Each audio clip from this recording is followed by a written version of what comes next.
It's good to have you all here. I can only imagine if it weren't the seventh game of the World Series right now, where we might be.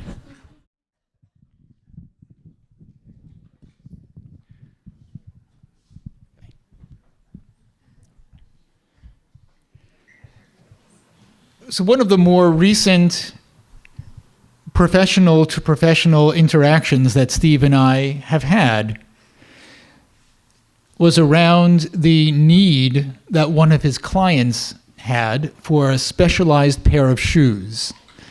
And we worked together to secure that specialized pair of shoes for Steve's client.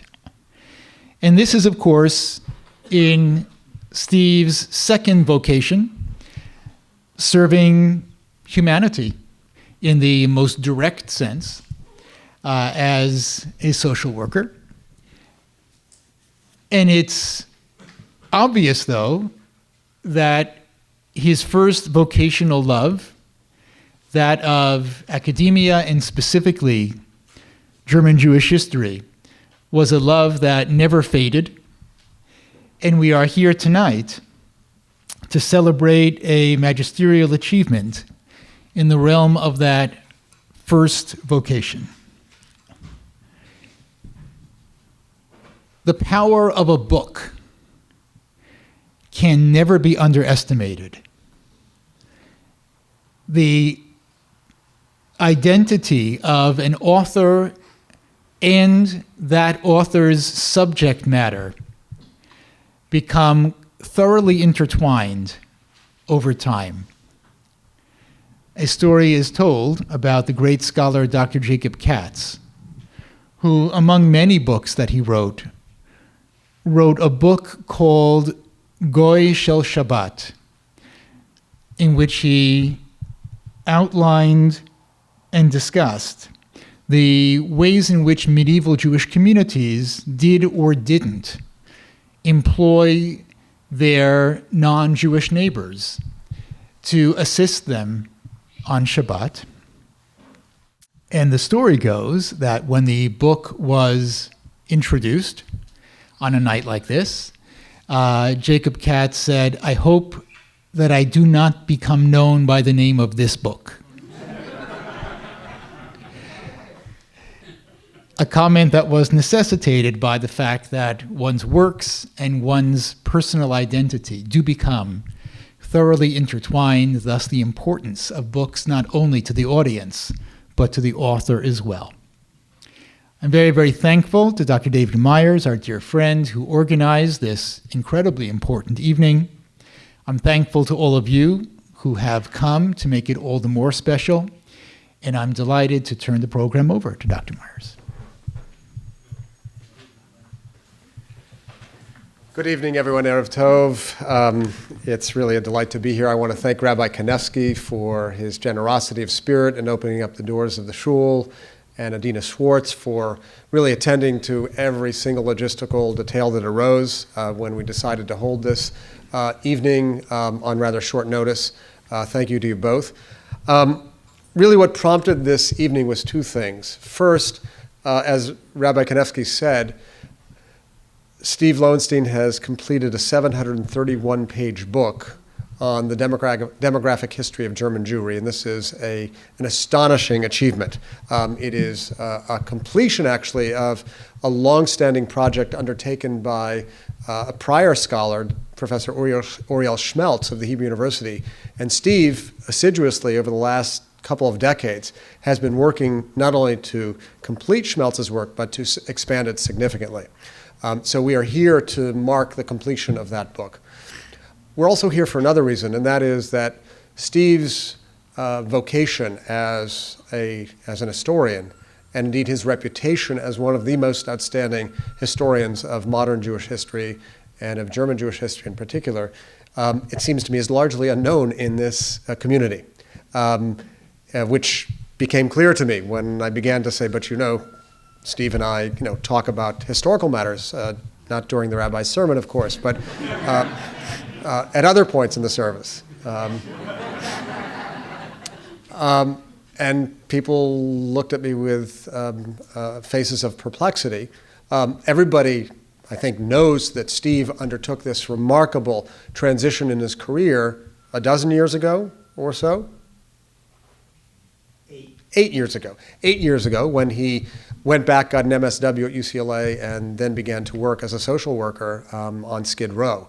But what few people understand is that his prior career was as really a world-class, path-breaking, innovative historian who really blazed new trails in the history of German Jewry, as we'll try and explain over the course of the evening. So the design of the evening is this. I'll offer some brief remarks, and then I've asked 4 of my colleagues to offer brief remarks, really assessing the importance of Steve's work. They are Dr. Leah Hochman of Hebrew Union College, Dr. Paul Lerner of USC, Dr. Sharon Gillerman of Hebrew Union College, and Dr. Elliot Dorff, Rabbi Dr. Elliot Dorff of the American Jewish University.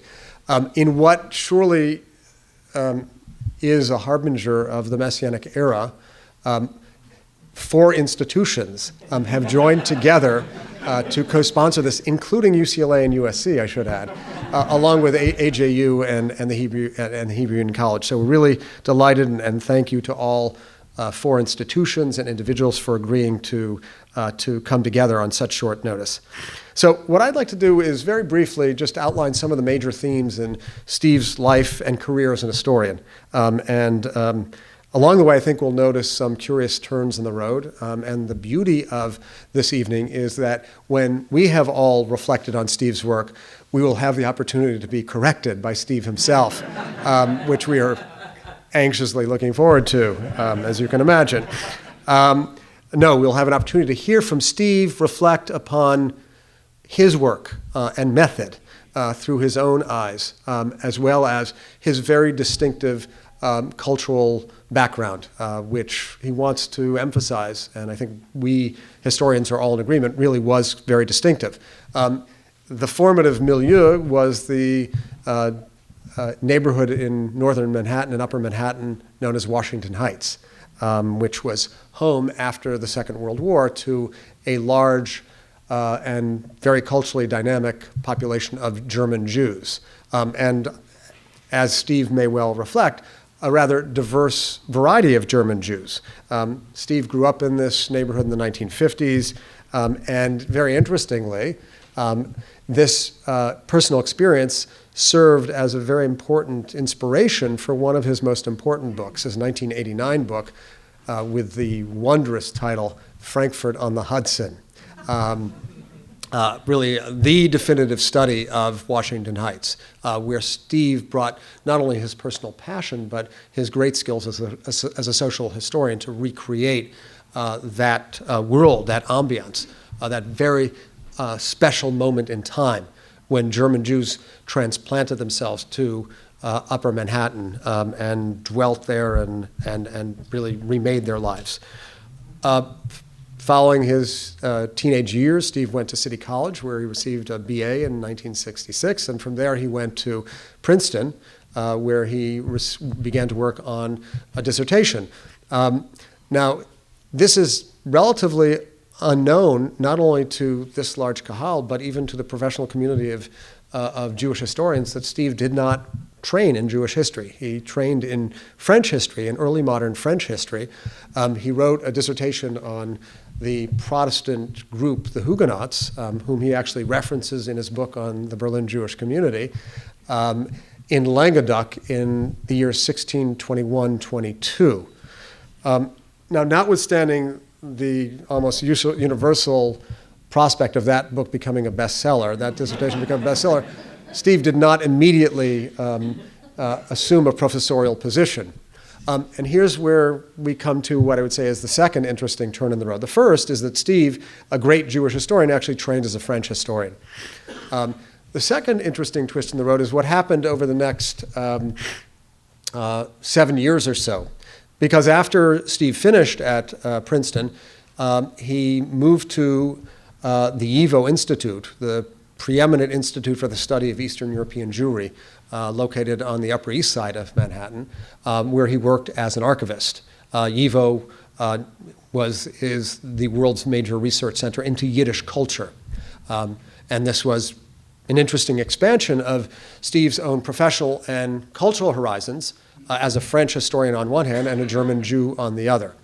But I suppose 3 years later, he righted the ship and moved from YIVO to the Leo Baeck Institute, devoted to the study of German Jewish history, came home in a sense, where he worked as an archivist and assistant to the director for, I think, 4 years, from 1975 to 1979. Now, here's what's really important to note. It wasn't as if Steve came home, because part of what Steve's work is about is really breaking down entrenched cultural stereotypes, such as this group is eternally antithetical and inimical to this other group. Steve is a rare scholar who could actually work seriously in Yiddish on one hand and in German Jewish history on the other hand, with all sorts of dialectic idiosyncrasies in the communities that he studied. This is one of the ways in which Steve really breaks down boundaries, breaking down the boundary between East and West, just as we'll see he did subsequently in his career. This recurrent theme of breaking down boundaries and really refining coarse stereotypes into nuanced distinctions. I'd say this is really one of the characteristic features of Steve's work. In 1979, to our great fortune, Steve came out to Los Angeles to take up a job in Jewish history at what was then known as the University of Judaism, later the American Jewish University. And at that point, he began to publish a series of books and articles devoted to German Jewish history. And here we come to another interesting twist in the road. So French history is one, really collapsing the hostility between Eastern Europe and German Jewry is a second. The third is really the essence of Steve's work for which he is most known. When we think of German Jewish history in the popular imagination, we typically focus on the intellectual luminaries of that tradition. Moses Mendelssohn, Abraham Geiger, Zacharias Frankel, Samson Raphael Hirsch, Hermann Cohen, Franz Rosenzweig. That's often what people conjure up when they think of German Jewish history, a kind of exalted, ethereal, intellectual tradition populated by highly assimilated German Jews. Steve came along to offer an entirely different account. He studied not urban Jews, but rural Jews, whom he reminds us constituted a majority of the German Jewish population until the late 19th century, until the 1870s. He studied not elite intellectuals, but shopkeepers and cattle dealers. He studied not the language of the high Berlin elite, but rather small-town dialects. Now, to those of us who study elites for a living, myself included, Steve really showed us a different way. He studied normal folk, which adds a degree of difficulty because they don't tend to leave articulate treatises on the ethics of cattle dealing. Right? That's just not what you would find in the archive.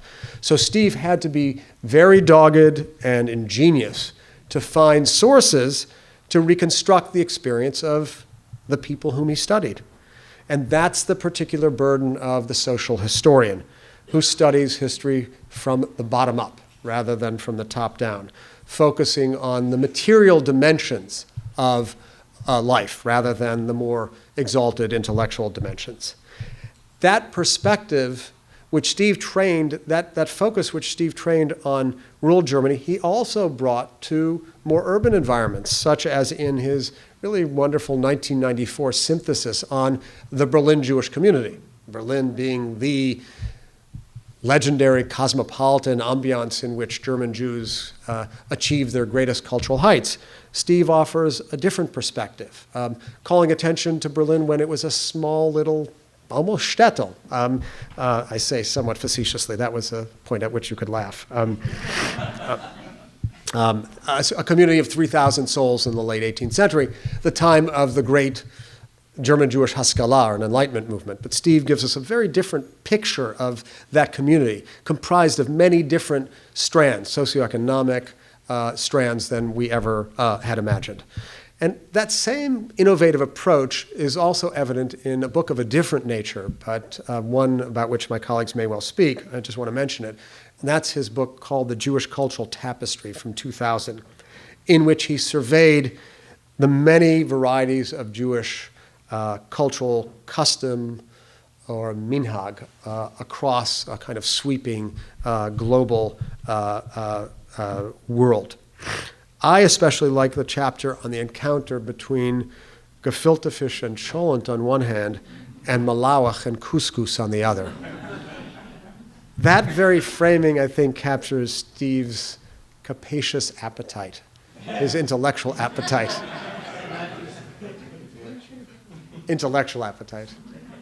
And sense of humor. And then quietly over the past 25 years, Steve has been working on nothing short of what Rav Yosef referred to as a magisterial study of German Jewish demography. During much of this time recently, he's been working full-time as a social worker. And so I ask, how? How could you have done that? It's really a remarkable achievement by any standards, even if he was working on it full-time for 50 years, not to mention part-time, very, very part-time, over the last decade or so, to be able to have done what he did is nothing short of breathtaking. Everything you wanted to know about German Jewish birth, death, marriage, divorce, immigration, conversion, and many other aspects of social life, we now have the definitive volume.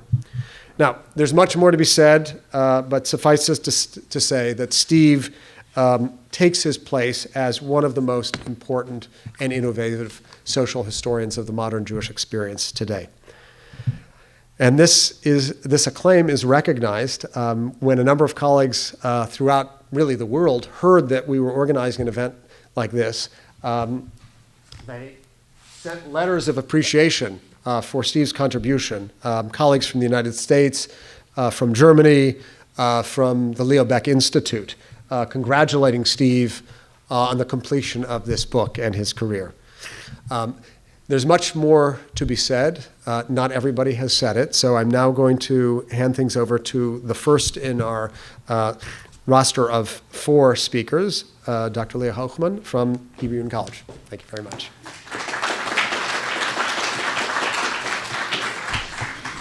Good evening, everyone. Thank you so much to David for inviting me and for Steve for allowing us to celebrate you in all these different ways.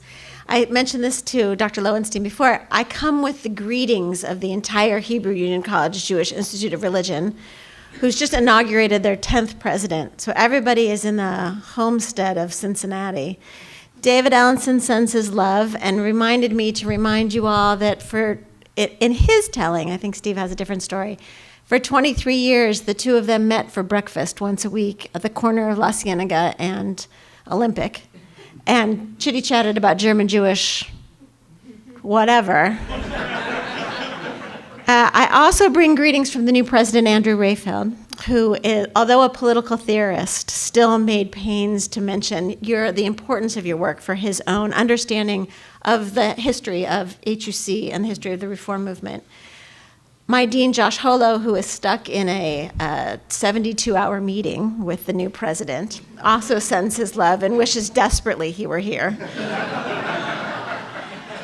And I have the range of my senior colleagues. Bill Cutter sends his love and wishes very much that he was able to come. Lou Barth, who is a former dean, also sends his deep, deep affection and regards.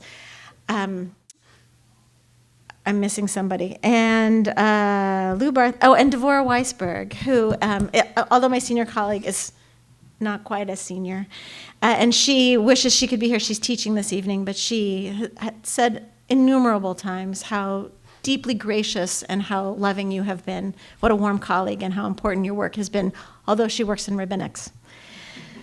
So I come, again, I'm Leah Hochman. I run the Lockheim School for Judaic Studies at USC, and I teach Jewish thought at HUC JAR.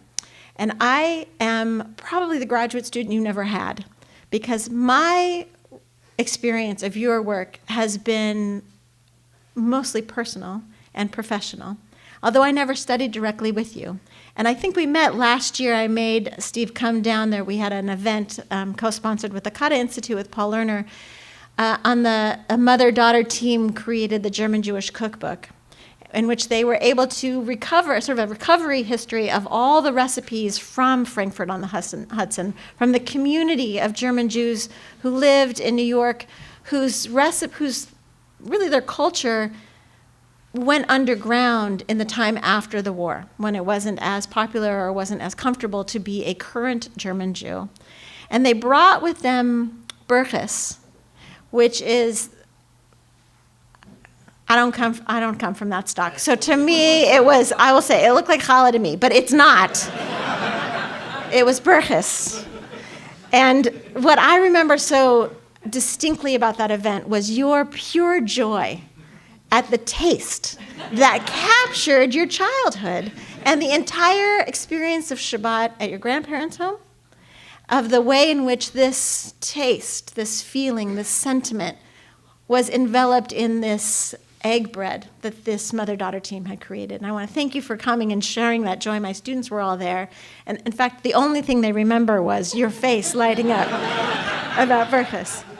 So let me just say very briefly about your influence on my work. My work is German Jewish in the Enlightenment, and I, like David mentioned, am one of those people who studies the elites. I feel bad about saying that out loud in front of a social historian.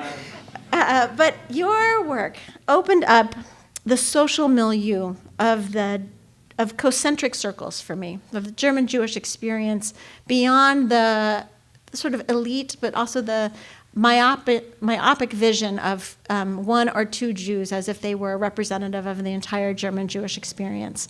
And in opening up the opportunity for thinking about regular Jews, not just as data, but as individuals who lived full lives, what that did for me as an individual was to think more broadly about intellectual history and to think of the way in which it impacts not just people from history, but the people with whom I deal on a daily basis. The way in which we are creating social history just by interacting with one another. The way that, as David mentioned, we can bring HUC and AJU together in the same night that we can bring USC and UCLA together. Only at Temple B'nai David-Judea. So your work opened up the social milieu of these concentric circles of Berlin Jewry, for which I became madly obsessed, Reform Judaism, which I had no idea I was eventually going to work for, and the German Jewish diaspora in the United States, which for me was so empowering as a graduate student. As a junior scholar, I looked to you as a guide of how to navigate the intricacies of the academy and also the love of learning, that the political intricacies of what it means to be an institutional, professional, Jewish lover of learning, and the way in which one is required to both teach and to study, to be political and to express one's passion. For me, the way in which you navigated those challenges was a map of graciousness and generosity, and also of a deep sense of integrity and authenticity that I am able to now translate to my rabbinical students, my graduate students. As a teacher, you have made my work possible, and I will just, for a moment, speak to this incredible book, The Jewish Cultural Tapestry. I didn't bring it for an autograph or anything, but if that were to happen, that might be something that could happen, which is a favorite of not just me, but of many faculty who teach at USC in the Jewish Studies, primarily my colleagues, Sarah Benor. And what Steve does in this book is something between a how-to and a map and a defense of Jewish experiences lived by the actual individuals who live it, bringing together studies on language, studies on clothing, studies on food, yes, there are recipes, studies on region and geography, in addition to the demographics and the movement of populations across spaces, also marking the ways in which they brought their diaspora into other diasporas and created a new, rich tapestry of Jewish experience, not just in Europe and not just in North Africa, but across the globe. It is the perfect book to teach Judaism with, because it allows undergraduates to elevate the experience and graduate students to think broadly about what they're focusing on. And as a person, I will say, having read all of the works, and David went so beautifully through his bibliography, but I'm going to give you some titles of the works that Steve has published. The Pace of Modernization of German Jewry in the 19th Century. Frankfurt on the Hudson, the German Jewish Community of Washington Heights. The Mechanics of Change, Essays in the Social History of German Jewry. The Berlin Jewish Community, Enlightenment, Family, and Crisis, 1770 to 1830. Steve is the one who taught me how to limit time frames. I want to say thank you. The Jewishness of David Friedlander and the Crisis of Berlin Jewry. Deutsche Jüdische Geschichte in der Neuzeit, that's the third volume which you wrote with Paul Mendes-Flohr and with Peter Pulzer under the editorship of Michael Meyer, my senior colleague in Cincinnati. The Jewish Cultural Tapestry, International Jewish Folk Traditions, and Geschichte der Jüdische Alltags in Deutschland from the 17th century to 1945. I couldn't believe you were from Jew. Who knew?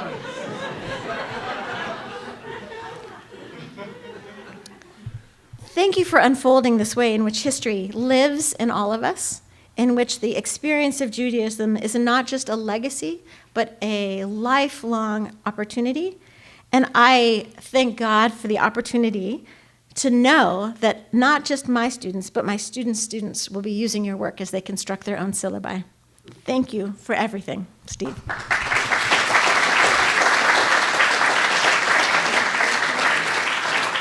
I'm happy to introduce my colleague, Dr. Paul Lerner.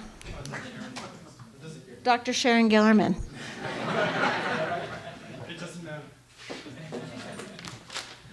Okay, note to self, do not go after Leah Hochman and David Myers when you're speaking. I do, before I begin my more formal remarks, I want to thank Rabbi Kanevsky and Adina and everybody here at B'nai David for making this really wonderful evening possible.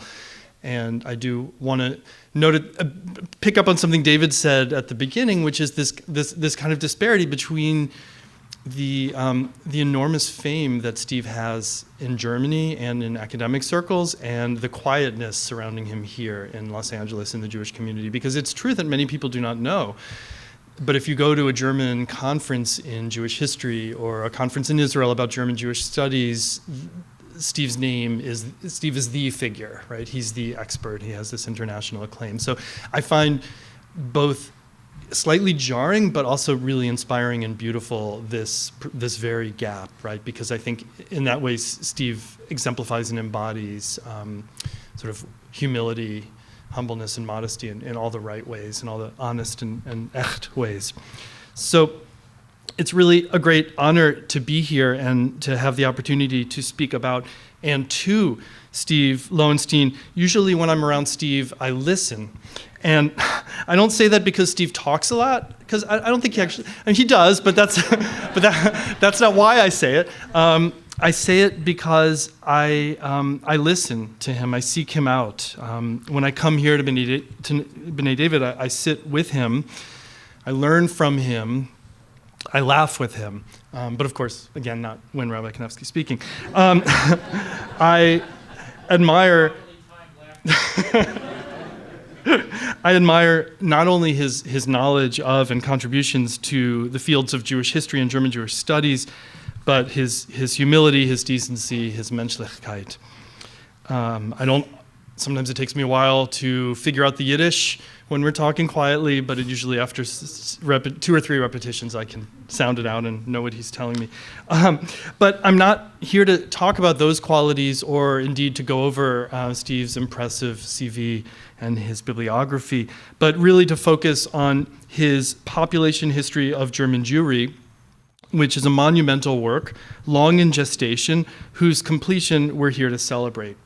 Having spent some time with the manuscript over the last weeks, my head is still spinning. spinning from the unbelievable amount of detail conveyed in its more than 700 pages. But it's not detail for detail's sake, right? One reads those history books which show off that the historian has spent some time in the archive and wants to prove to you with footnote after footnote of just how much they've done. But it's really not, it's there for a reason. And it's empirical social and demographic history at its best, at its most nuanced. It's work that requires patience. Patience in the reader, but really what I meant to say is patience in the historian. Facility with quantitative methods, familiarity with often arcane archival collections, and the Sitzfleisch for sitting there and working through dusty, brittle compendia to root out key demographic data on intermarriage rates, settlement and migration patterns, child mortality, average marriage age, life expectancy, etc. I've heard some mea culpas about people who work on elites, and I'm more of a cultural historian, but I think what I do is a lot easier, right? Written in clear and unadorned prose, and capturing the enormous complexity of German Jews' shifting legal status in the era during and after emancipation through the end of the Weimar Republic, of German territorial consolidation, and of changing political borders and boundaries in Central and Eastern Europe. This is the magnum opus we've been waiting for. It pierces the cliches surrounding German Jewry, as my colleagues have already mentioned, reminding us, for example, of the rural conditions that most German Jews lived in until the economic transformations of the later 19th century, until those transformations pushed Germans into cities at a dramatic pace, Jews even faster than German Christians. It attends to the sites and circumstances of German Jewish religious life, showing indeed the deep historical compatibility of intense, serious Jewish devotion, whether Orthodox or Reform, devotional or intellectual, and German culture and identity, whether in Fürth, Berlin, or New York. His is not just a story, as David said, of the Moses Mendelssohns and the Gershom Scholems struggling to reconcile modernity and tradition and carve out spaces of Jewish acculturation, although he knows an awful lot about that too.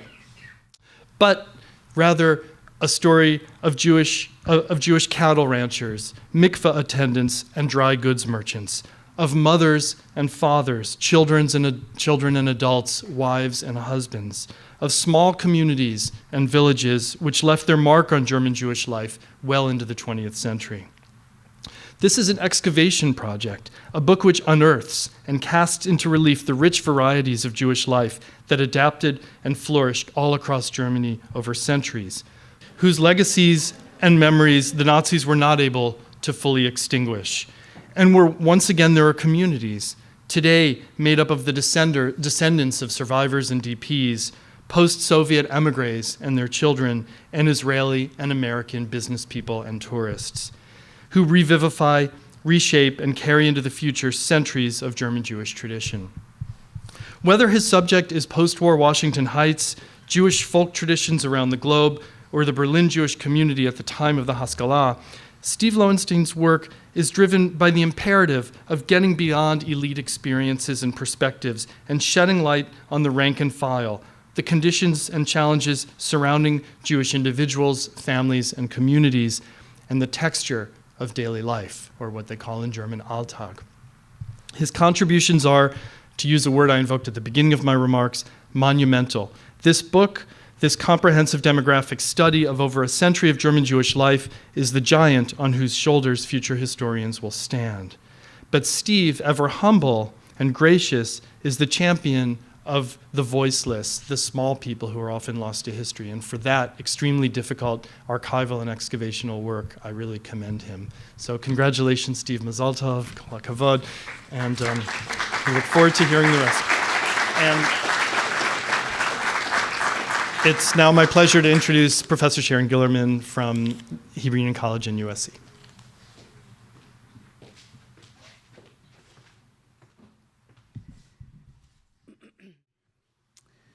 Thank thank you so much for including me, and I'm so honored to be able to speak to Steve and to speak amongst my colleagues and in this community about Steve's important contribution to our field of research and scholarship.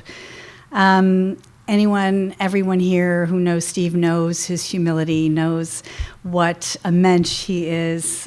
He's always been such a kind colleague to junior colleagues, I assume to senior colleagues. I'm not one, but always in a spirit of incredible collegiality and generosity. Steve's work has played a crucial role in the field, as you heard, and forgive me if I'm repeating from some of my colleagues, but really played a crucial role in the foundation of the field of German Jewish history. He has perhaps more than any other scholar helped illuminate and elucidate the social and demographic infrastructure of the communities of Jews in Germany, how Jews have lived in small towns and large, in marriages and in divorce, through falling birth rates and illegitimacy, folklore, traditional and secular culture. But he's done so much more than simply lay out and illuminate the infrastructure of German Jewish life. This infrastructure that he has uncovered and excavated, as Paul says, has allowed him to make careful, insightful, incisive interpretations of the longue durée of German Jewish history.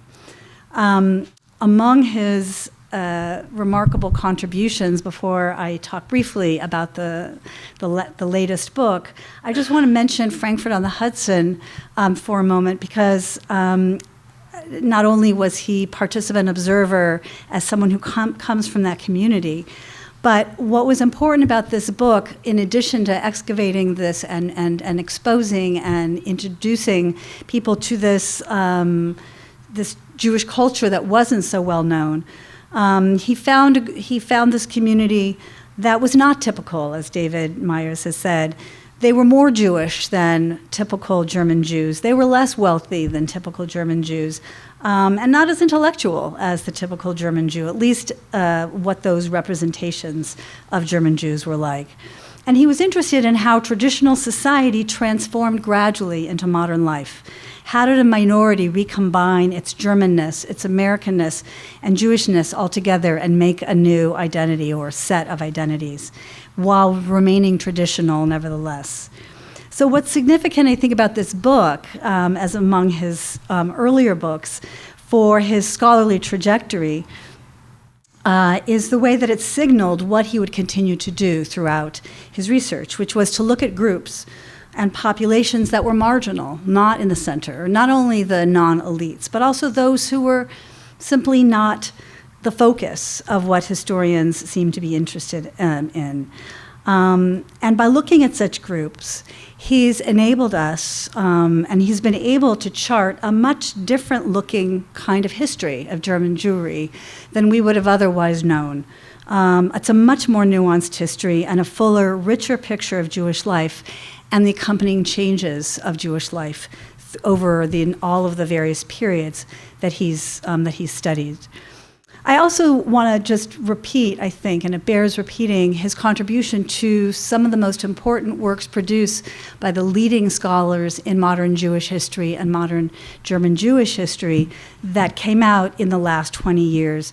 These multi-volume works and collaborations among leading scholars who contributed to the work German Jewish History in Modern Times that Paul mentioned, or one of you mentioned, and then The Jewish Daily Life in Germany between 1618 and 1945, published in 2005, where he was one of 4 scholars to write the chapter. He wrote the segment on the year 1780 to 1870. And what I think is striking about these contributions, among the things that are striking about his contributions to these important works that really reflect the leadership in the field, is that he demonstrates in his contributions his overarching expertise in every field of German Jewish history and modern Jewish history, not simply his own narrow research interests, like some of us operate in the scholarly world today. So I want to just shift for a moment and talk about how Steve's work was so foundational for my scholarship. I work on the I have worked on the Weimar Republic, post-war Germany.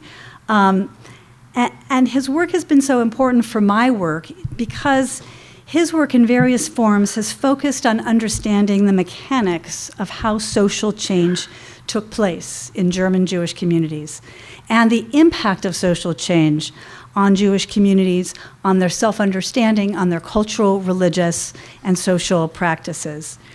He has spent his career in my reading revising and complicating and nuancing our notions of the very loaded term, even today, of assimilation.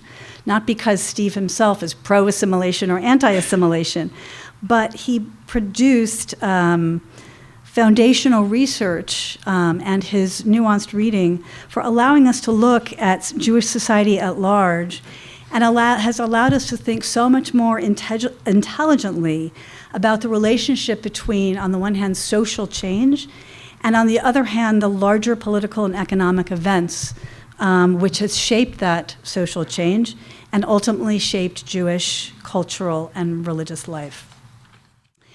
There was one article in particular that Steve wrote that was the breakthrough article for me in my analysis of family change, social change, and interpretations of the family in the Weimar Republic, and I'm actually using it in a new article I'm writing on Weimar Jews. And that article was published in 2005 in Modern Judaism, and I remember talking about it with you and having you explain some of the statistics because I just found it so confusing. But he offered the most clear-headed analysis, and this is just, I think, a small example of what he does in this larger work. But he offered the most clear-headed analysis of intermarriage that I had ever seen in a very fraught discourse. I probably read and gathered 50 or 60 articles, both contemporary of the time in the 20s, as well as secondary literature on this question of intermarriage during the Weimar Republic. It was a staple of Jewish community discourse at the time. And in Steve's article, he did something that no other scholar or writer thought to do. He looked at intermarriage rates in connection with rates of Jewish inmarriage. And so he discovered that the Jewish marriage rates were actually going way down, which accounted for why what appeared to be skyrocketing intermarriage rates looked so high when in fact they hadn't shifted all that much. Now, he'll tell you there was a gradual rise in intermarriage rates, but the ways in which he read these intermarriage rates in the context of the larger Jewish demographic developments, as well as within then he locates all of that within the political and economic context of Weimar to reflect on why perhaps Jews would be marrying less during those difficult years. He concludes in this article, perhaps we can speak more of a crisis of Jewish marriage than a crisis of intermarriage. So he essentially, for me, put all of these 50 or 60 articles to rest. I had my best understanding that I could find of this sort of war of statistics that contemporary commentators were engaged with, and so that's just one example of the ways in which his work has allowed me to really build my scholarship upon his. Now just a few words before I conclude on the population history of German Jewry, which Paul has already addressed. When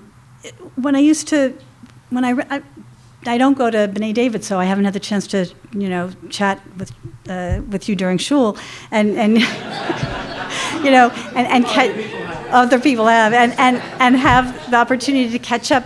But when I run into you over the last few years since you've left academia, I always understood how fulfilling how fulfilled you were from your new work, and yet I would always ask you, is there anything you're still doing in German Jewish history? And Steve would say, yeah, I'm finishing this project. And so it sounded interesting and sounded important. And, a couple times I heard that. And then just a few days ago, I had the opportunity to just begin to glance at that project.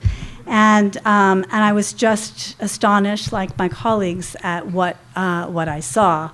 This project involved the amassing and assembling, constructing and analyzing of data covering 125 years of demographic social history of German Jews.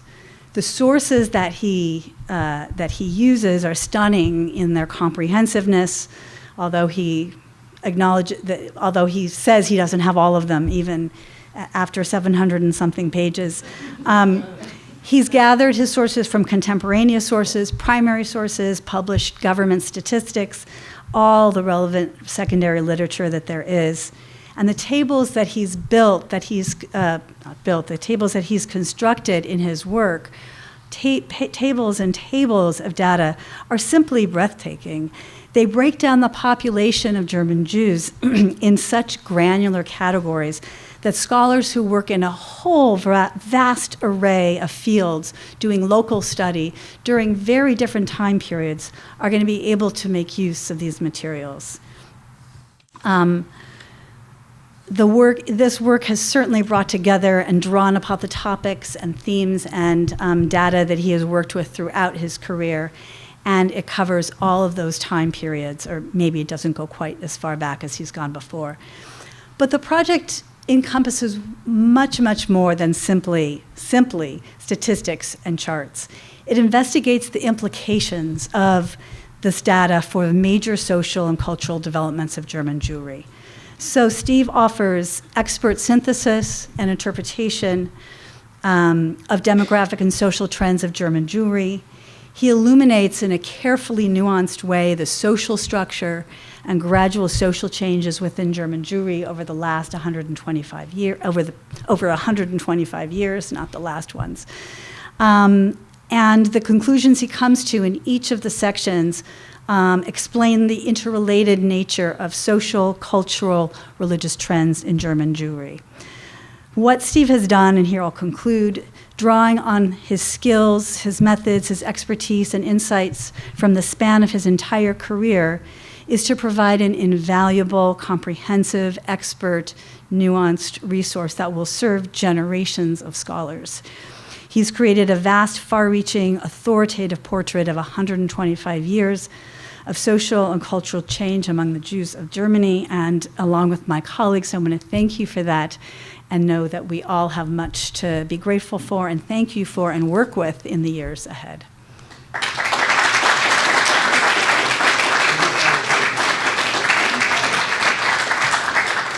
And now I'd like to invite up Rabbi Dr. Elliot Dorff. Everyone knows. Well, in me, you're going to get a twofer because Michael Birnbaum was originally scheduled to be part of this, but he is I got his talk from the airport in Moscow. And I will read it for you first, and then I'm going to add some remarks of my own. This is Michael. I wish I could be with you this evening to honor my friend and distinguished colleague Stephen Lowenstein on the impending publication of his masterwork, The Population History of German Jewry, based on the collections and preliminary research of Professor Asiel Oskar Schmetz, but I had previously planned a trip to Serbia and Greece for projects that could not be rescheduled and therefore postponed. I've asked my colleague, Professor Elliot Dorff, to read my brief remarks. You need to know that when Michael uses the word brief, it's not what we usually mean by the word brief, right? I'm an analytic philosopher, so I pay attention to the meanings of words. But Michael's remarks are always interesting and insightful, if not brief. Here we go. Permit me to begin by thanking David Myers, who organized and jointly conceived of this evening. Stephen's works merits a wide audience. Stephen merits honor, and we are privileged to offer but a bit of praise to his face. We will be restrained. We would be more fulsome behind his back. A personal word. Hanging around with intellectuals, rabbis, and lawyers, I know many people who are smart, many fewer who are wise. One of the wisest men I know I knew once said to me that he was approaching the years of his strength that one must never retire from. One must always retire to. And for the past years, I have seen manifestations of his wisdom embodied in Steve, who after a meritorious academic career, which included winning the National Jewish Book Award twice, a stint as dean of the college, and at the height of his prowess as a teacher, decided not to reinvent himself. Steve remained the same, but to reimagine himself. He went back to social work school, got his degree, and began a new career as a social worker. working not within the privileged Jewish community he knew so well, but among the homeless and the needy, among those who had problems of substance abuse and alcoholism, working effectively, most certainly compassionately and skillfully, with men and women who inhabited a world he did not know and to whom he must have appeared as a stranger, perhaps even a foreigner. From time to time, we would sit in shul to talk. In fairness,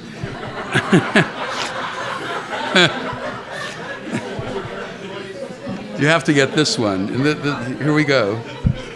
In fairness, Steve came to shul to talk to God, and I came to shul to talk to Steve. And Steve would recount with characteristic modesty and self-deprecation his successes. There was none of the cynicism or the indifference, none of the sense of defeat and impotence that one often hears from social workers who have been burned out by their work, frustrated by their bosses, disappointed by their clients, and despairing over the system that seems to reward ineffectiveness. Steve had a fresh perspective. He was enthusiastic and adventurous, quite an achievement for a man in the years of wisdom, approaching years of strength. I admire Steve for his reimagination of self, for his spirit of growth. We grew up at the same time and lived in comparable communities. Steve grew up in what was euphemistically called the Fourth Reich, or Frankfurt on the Hudson, Washington Heights, an Orthodox community of Jews who had the good fortune and wisdom to leave Nazi Germany just in the nick of time and to preserve in this new world elements of the old world that they were forced to leave behind. They were men and women who were displaced and who understood exile. I grew up in Kew Gardens, where more affluent refugees from Frankfurt and Antwerp, many in the diamond business whose wealth was portable, settled to recreate for themselves the community they left behind. The melodies were the same, the pronunciation identical, the sense of dignity and decorum prevailing. Steve was the son of German Jews, the Yeki, and I of a Yiddish-speaking, not German-speaking American Jews who wrestled with traditional observance and Americanization. I observed what I saw somewhat as an outsider. Steve saw that community from within, and he studied the world they left behind and translated that world into English, explaining it brilliantly to an American audience. I brought the experience they fled from to American audiences, translated into contemporary idioms. We both were sons of a world that was shattered. I am tempted to begin my brief remarks on Steve's, brief again. I am tempted to begin my brief remarks on Steve's newest work by speaking Hebrew University speak, facetiously saying, I did not have the time to read his work, I merely read his footnotes. The graphs and the tables, the detail after tale, town after town, village after village, year after year, the demographic information of German Jews from 1814 to 1939. But I would be lying. I read the book the opposite way. My eyes often glazed over the tables and the graphs, for Steve's contribution was to make sure that his readers did not drown in the comprehensive, encyclopedic, overwhelming information, but absorb the details and glean from those details the story of German Jewry during industrialization, urbanization, migration, in-migration and out-migration, primarily to the United States, revolution, emancipation, unification, democratization, disemancipation, escape, exile, tyranny, persecution, and ultimately deportation and annihilation. Steve brought a masterful organization to the book, looking at the material chronologically from 1850 to 1971, meaning from Napoleon to German unification, Imperial Germany from 1871 to 1918, and then the final pre-Holocaust chapter from the 1920s through the Nazi pre-war era. He organized the book regionally, Eastern provinces, Central and Northwest German, Western Germany, and Southern Germany, and topically, from natural growth and changing age structure, conversion and intermarriage, migration, immigration and emigration and urbanization, whatever he touched, he illuminated. He makes the demographics come to life in the real life of real German Jews. We don't have time to mirror his tale, so let me only illustrate his skill and brilliance with some random insights chosen among multitudes. First, Steve never claimed more credit than he deserved. Notice the subtitle of his book, based on the collection and research of Professor Asiel Oscar Schmetz. Let me restate that. Steve never claimed the credit he deserved for the work he had done. 2, Steve is a meticulous scholar. He details, for instance, a small but significant difference between the 1910 census and the 1925 census. Part of it can be attributed to methodology. In 1910, all who were in Germany were counted in the census, including tourists. In 1925, only residents were counted. We have all heard of the attempt to ask a citizenship question on the United States Census in 2020. We should pay attention not only to the questions being asked, but of whom the questions are being asked. 3, Steve has a sense of irony. The 1944 census measured the Jewish population of Germany on the basis of the 1939 numbers, at a time when, with only 2 exceptions, namely the intermarried Jews and those hiding underground, the entire German Jewish population had been deported to death camps or to Theresienstadt. 4, Steve has a sense of humor buried in more than 700 pages. He apologizes that he did not detail Jews by occupation and economic standing in order, and these are his words, not mine, to reduce the project to a manageable size.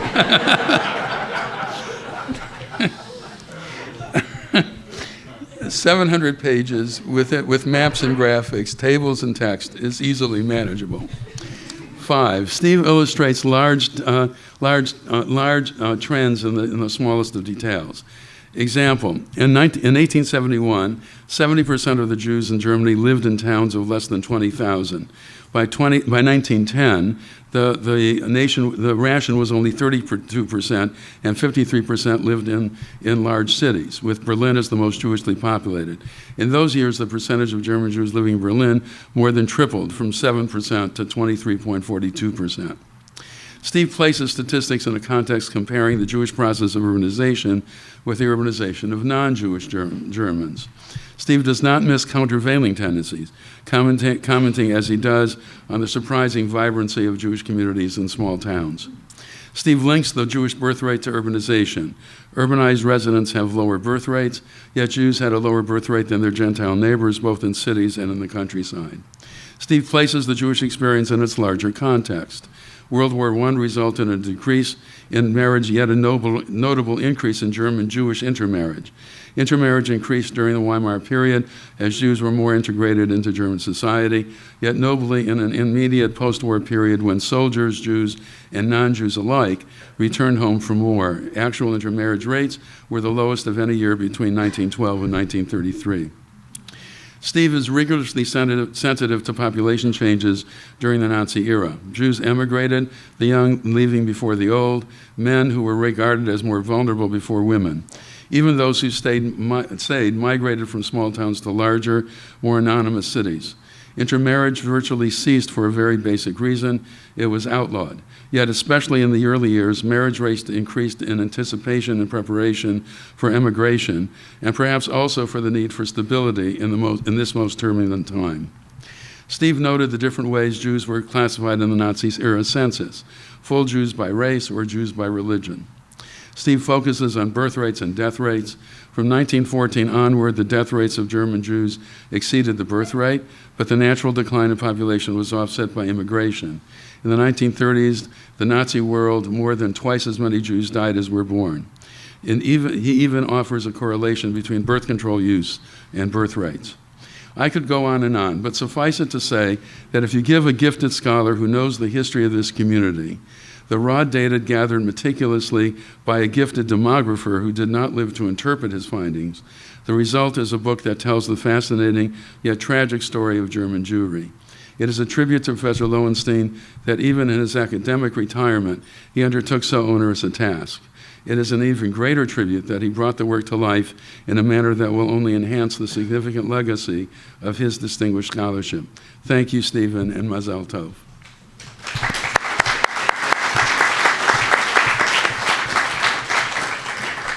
And now for some really brief remarks. I grew up in Milwaukee, which is definitely not Washington Heights or Kew Gardens. And yet, Steve and I share 3 different things.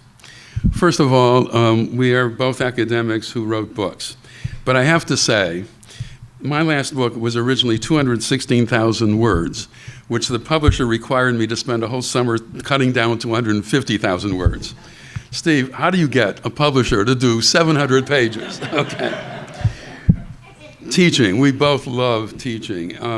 My wife has 2 bachelor's degrees and 2 master's degrees, and yet the course and so she had a lot of teachers, some of them were really quite good, but the course she always talks about is the one she took with Steve Lowenstein on Vienna. Yes.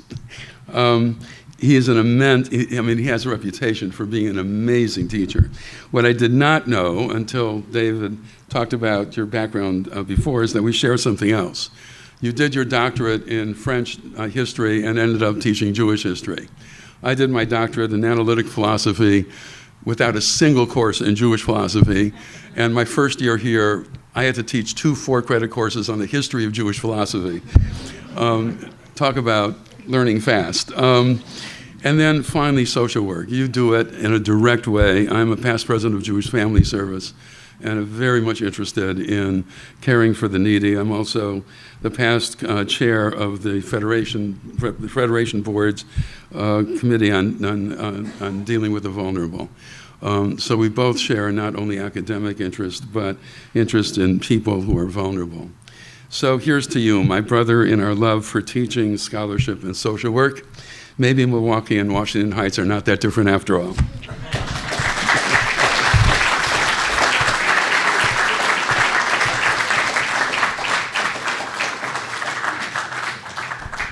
So we have now heard from 4 scholars in what I hope has not been too internal a language. I think my colleagues and I would agree that this was enormously exciting to us, which may bespeak the paucity of the poverty of our lives, but we really find this discussion and, more importantly, the material around which it is based to be enormously exciting, and we felt it really important to share with you, the wider community of friends and admirers of Steve, what his work is really about.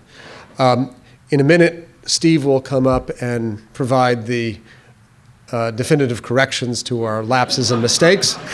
And I have to mention one right at the outset.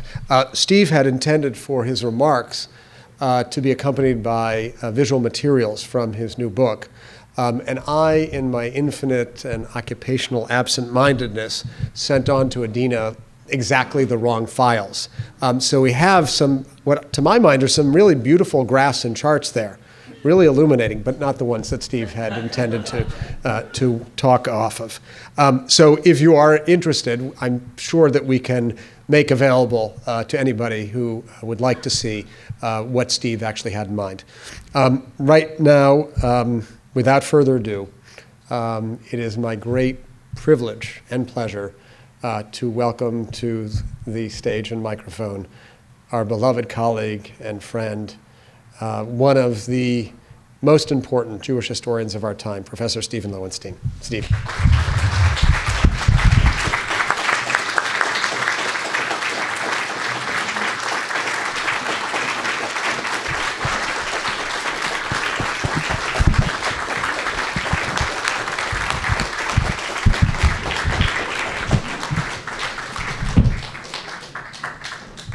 So,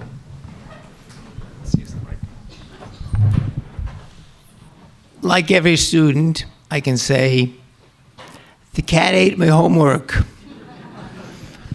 I had planned to have these charts.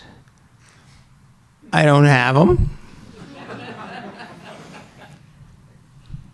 I will not try to remember everything. I'll just give you a few of the things I wanted to show. And then I'll get into my basic methodological issue.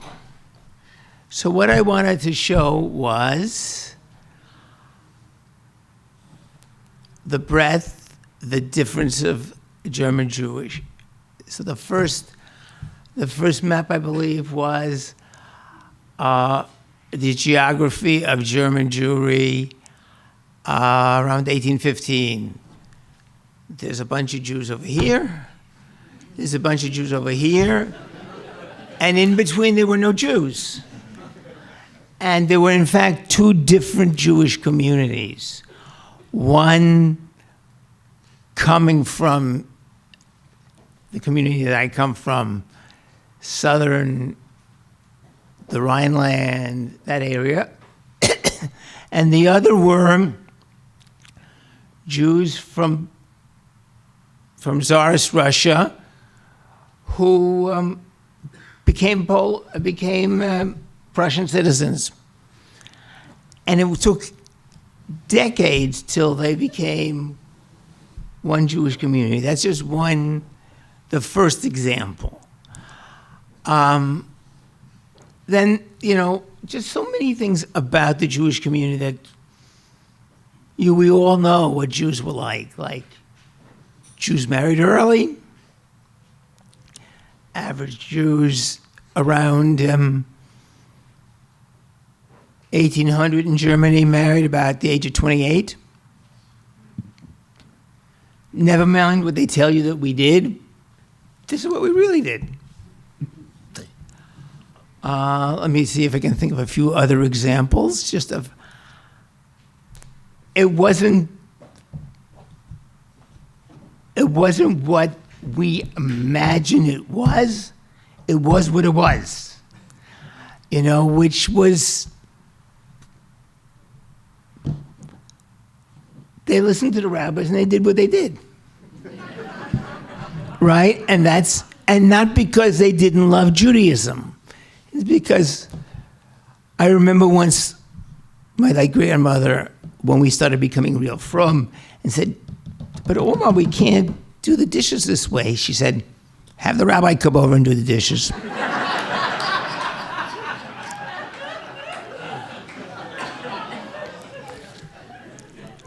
And she was an immensely, immensely pious woman. So, in fact, I'm not going to go into any more of the details since I'm beginning to forget them all. But what traditional Judaism was what it was. There were books, there were rules. People kept them or didn't think that much about it,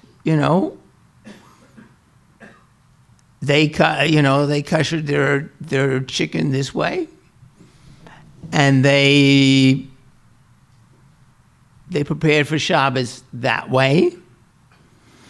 They allowed themselves to do this work and didn't allow themselves to do that work. And sometimes it was what I said in the books, sometimes it wasn't. I think that was the norm. I think that always was the norm, but we sort of, when we teach it, we talk about what the norm should have been. And those of you who grew up in traditional families know your parents did what they did. And some of it was very pious and the rabbis loved it. And some of it, they did, right? So that's very, very important to understand all the way through. So let me go from that to the main methodological points that I want to make. And some of this stuff is a throwback to the 60s. It's old-fashioned. It was really in, and it's been out for decades. It's what we call data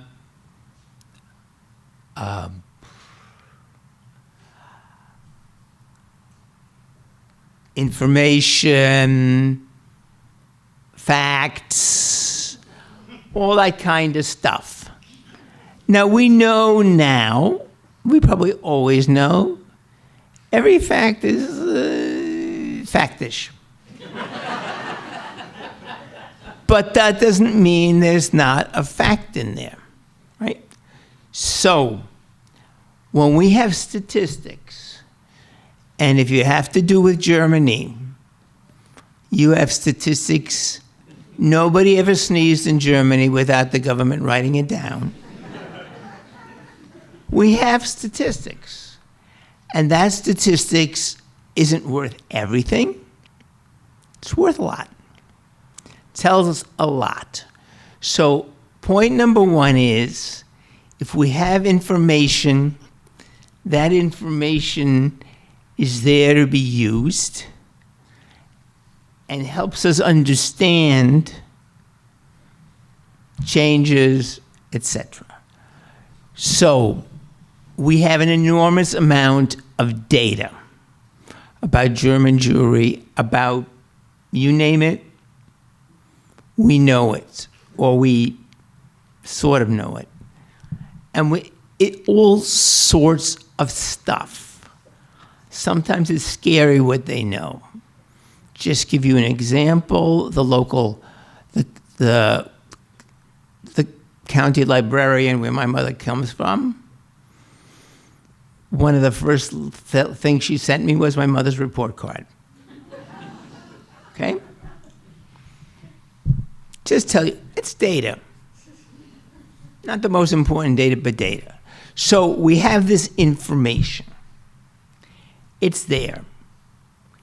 It tells us something about who these people were, what they lived like, and we can do the other thing that is so out now, look at history from the bottom up and say, what were the ordinary people doing and not just the famous people?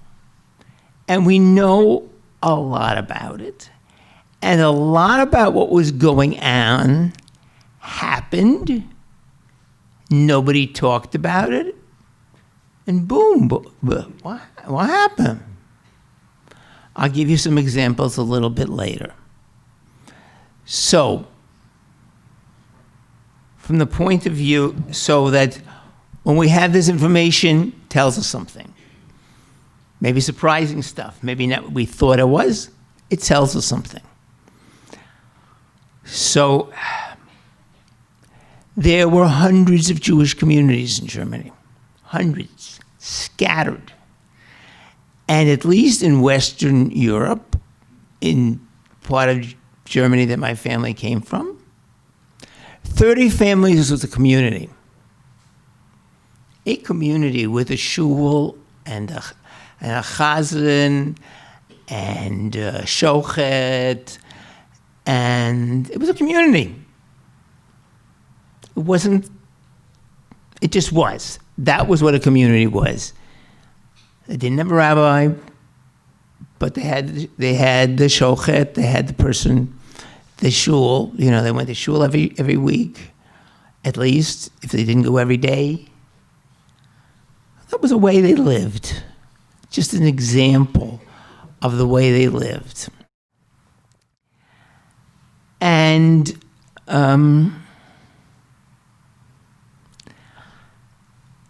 it was just a certain way of life that's the way they lived. And that way of life changed in ways nobody talked about. But all of a sudden, what happened?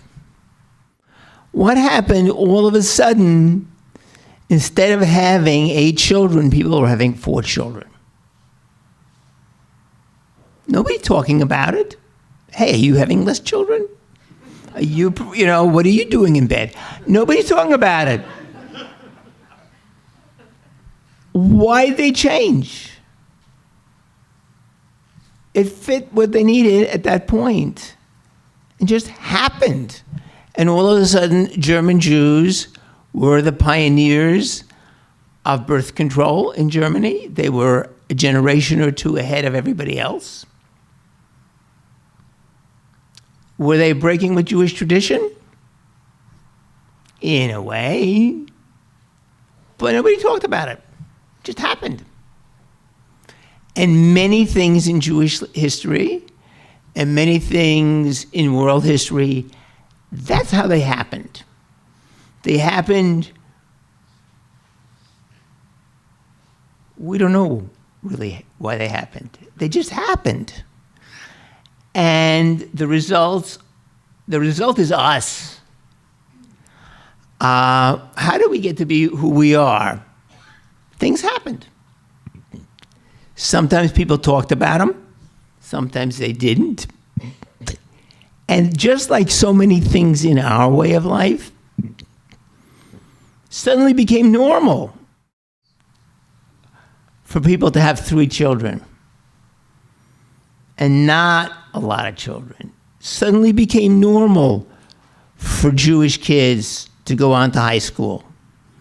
Suddenly became normal a whole bunch of other things that we didn't used to do it that way, now we do it that way. Why do we do it that way? Because we do it that way. And so much of history is just that. Things change. Sometimes we're aware they change. Sometimes we're not aware they change, but they change. And we end up being the result of those changes. Because that's how the process, a certain part of the process of history, the social process works. And what eventually happens is what used to be normal isn't normal anymore, and what used to be abnormal is normal. And it just, I'm not saying it just happens, but I'm saying it happens in a lot less spoken ways than we're aware of. And, nothing can be more like intimate than birth control. How did it happen? Nobody talked about it. And all of a sudden, people just changed their habit of being a family. And there are many, many, many more examples. So the same thing is true with religious practice. You had to do this. Don't cut your nails this way. Don't sit on the floor because it'll be bad, be bad luck for the family. Don't do this. And then people started, well, maybe not so much. So there was just a way of doing things that gradually had its own unspoken dynamics. We all can see our own lives and know that it happened. There are pieces of it I still have superstitions from that I grew up with.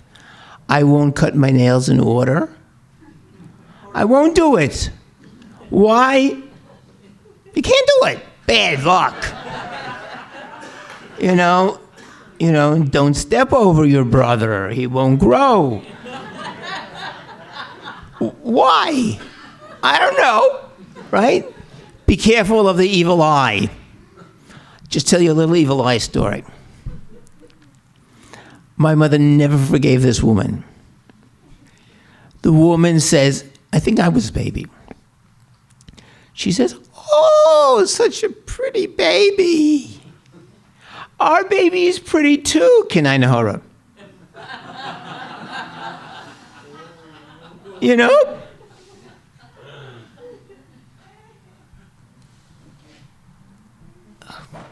You get the idea, right?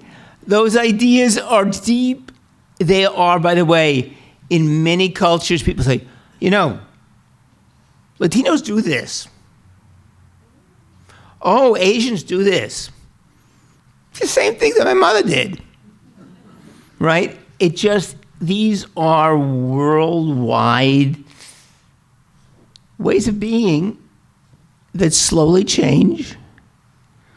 We're all in the middle of it. We're all inconsistent and do weird stuff like not cut our nails in order. Why? Better not to. And I think so much of the world and who we are is that. And so when we have this data, the data tells us the people are starting to do this. They're moving out of the villages. They're leaving Germany to go to America. They're leaving Eastern Europe to go to America.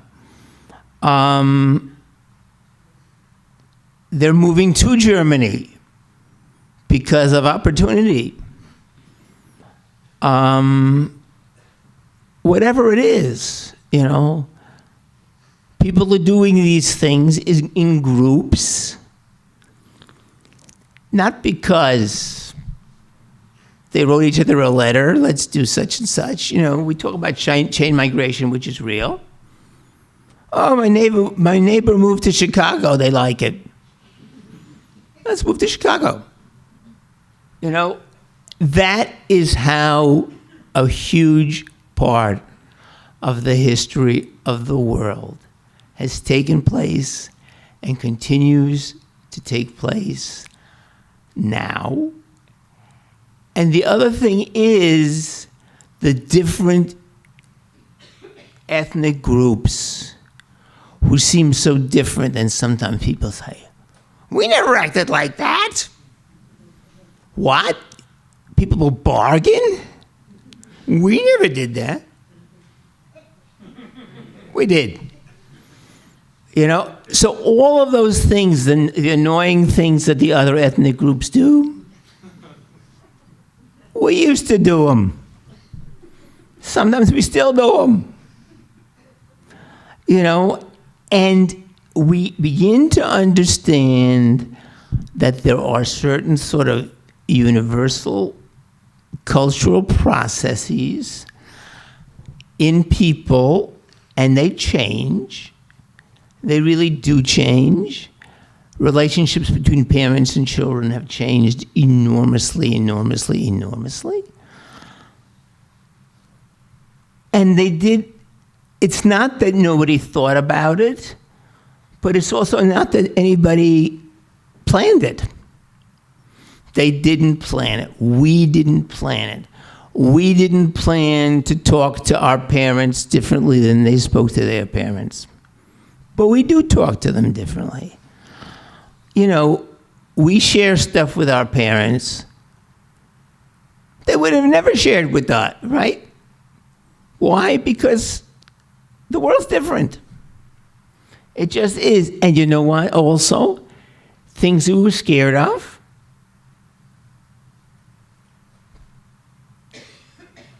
they happened and we're still here. And I think if you want to understand and see, you're making much bigger claims even than the importance of data and statistics. There are patterns that are sort of unspoken in the world. They happen. That's why history is history. What does history mean?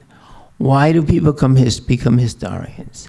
Because someplace they believe that the change in generation, the change over time, means something. That is, if you were born in the Middle Ages, you were living in one mental world. And if you were born in the 18th century, that was changing. And in the 19th century, it was changing. And it was always people saying, why can't they be like we were, perfect in every way? What's the matter with kids today? It's always been that way. And, I remember my high school teachers reading passage about the disrespect of the young people and so on, and, blah, blah, blah. It was ancient Greek. So these things don't stay the same. We feel uncomfortable when they're not like they used to be. We feel uncomfortable when we have to learn all these damn computer things and can't just talk to somebody but have to send them an email and then, But that's the process of history. And that's the only thing history really believes is that that the chronology has a significance. and makes a difference. And why should that be? Because. And that's why some people become historians and some people become scientists. And some people like to look at science and say, we need to know the basics of what's all about. And then there are people who become historians and say, we want to see how it develops. And, one of the things I found in growing older was very hard for me was letting go of certainty and saying, we'll see. We'll see, we'll see, we'll see. And we'll never get the answer, but new vistas keep opening. And we turn around the corner and we see a new street. And let's see where that leads to. And we don't know where it leads to. And you could argue that the changes in the last 50 years have been awful, and that the world's gone to hell in a handbasket, and it's not completely false. Or you can say, look at the wonderful opportunities and freedoms that have opened up for people. And that's the truth. And this is very modern, not how I was brought up, not even how I think now, which is, it's an open, it doesn't have an end that's defined. It's an open process that's going somewhere. I'm always very suspicious when I listen to futurologists who tell you in 10 years we'll be doing this, that, the other thing. They're always wrong. We'll see. There's a French expression, qui vivra verra. If you live, you'll see. That's what the world is. And it's, in the beginning, this was terribly disappointing to me. I always wanted to have certainty. So what's the answer? My philosophy? Nobody knows. Nobody knows, but it's interesting. We'll learn more. We'll never learn the whole thing. And that's it. Thank you very much.